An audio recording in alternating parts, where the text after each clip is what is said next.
அதிகார மையங்களை உருவாக்க அரசியல் தலைவர்கள் எடுக்கும் முயற்சிகள் சில சமயங்களில் மக்கள் எதிர்ப்பால் பின்னடைவை சந்திப்பதுண்டு. அப்படியான ஒரு சம்பவம் இப்பொழுது திமுகவின் மூத்த அமைச்சரை குறிவைத்து விவாத பொருளாகவும் மாறியுள்ளது. திண்டுக்கல் மாவட்டத்தைச் சேர்ந்த அமைச்சர் திரு சக்கரபாணி தனது அரசியல் செல்வாக்கை பெருக்கிக் கொள்ள வேண்டும் என்பதற்காக பழனியை தலைமையிடமாக கொண்டு ஒரு புதிய மாவட்டத்தை உருவாக்க திட்டமிட்டதாகவும் கூறப்படுகிறது.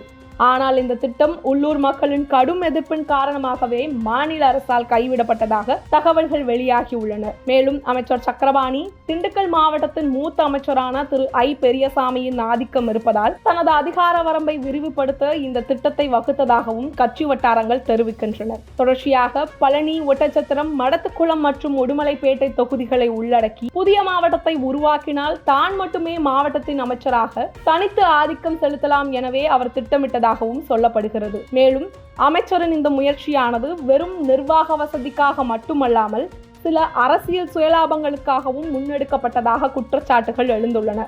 அதாவது தனது ஆதரவாளர்களுக்கு மாவட்ட செயலாளர் பதவியை பெற்றுத்தர வேண்டும் என்பதற்காகவும் தனது தீவிர விசுவாசிகளுக்கு அடுத்த சட்டமன்ற தேர்தலில் வாய்ப்பை வாங்கி கொடுக்க வேண்டும் என்பதற்காகவும் குறிப்பாக திண்டுக்கல் மற்றும் திருப்பூர் மாவட்டங்களில் உள்ள திமுகவின் மூத்த அமைச்சர்கள் மற்றும் மாவட்ட செயலாளர்களின் ஆளுகைகளை எல்லைக்குள் குறைத்து அவர்களை அரசியல் ரீதியாக பலவீனப்படுத்த வேண்டும் என்பதே அவரது இந்த அதிகாரத்திற்கான உள்நோக்கமாகவும் சொல்லப்படுகிறது.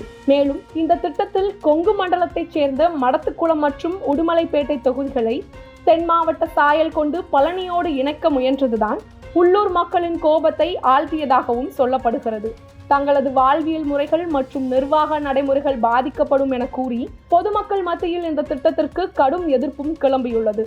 மேலும் பழனி தனி மாவட்டமானால் தான் மட்டும் மாவட்ட செயலாளராக ஆகி சட்டமன்ற உறுப்பினர் சீட்டையும் பெற்றுவிடலாம் என நம்பிக்கை கொண்டிருந்த அமைச்சரின் விசுவாசியான முன்னாள் சட்டமன்ற உறுப்பினர் திரு JRK போன்றவர்கள் இந்த திட்டம் கைவிடப்பட்டதால் பெரும் மன உளைச்சலில் இருப்பதாகவும் கட்சி வட்டாரங்கள் தெரிவிக்கின்றனர். இறுதியாக அரசியல் அதிகார ஆசையில் தொடங்கப்பட்ட ஒரு பெரிய திட்டம் மக்களின் வாழ்வியல் குறித்த கவலையை புறக்கணித்ததால் பின்னடைவை சந்தித்துள்ளது.